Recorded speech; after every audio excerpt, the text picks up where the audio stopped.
as you mentioned, 12 straight. So you got Williamsport right away tomorrow night, starting 3-game set there, and you come back home for 4, beginning Saturday night, 6 o'clock first pitch. Got a message to the fans going into the second half, and what to expect, or message to them. Yeah, we played a lot of good baseball towards the end. There were a couple of duds in there, but at this level, you kind of that's what you get. Not expected, but I believe again our ability to now get more involved with these guys as far as coaching and sharpening tools and stuff like that.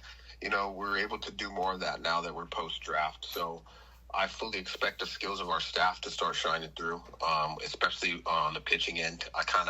We kind of had Bobby Jones handcuffed as far as what he could and couldn't do with the pitchers in the first half, and that was simply because, for draft purposes, like we're not to tinker too much. But you can fully expect to see a totally different identity of a pitching staff on the second half.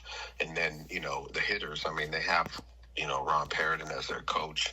They have the experience, both hitters and pitchers have my experience. So to learn from. So I expect more of the same, man. And competitive baseball. Again, I see a group of guys that they don't strike me as the kind of guys that are afraid to get, dirty on the baseball field as far as hard, get your pants dirty, dive for a play, slide, all that kind of stuff. So it should be fun.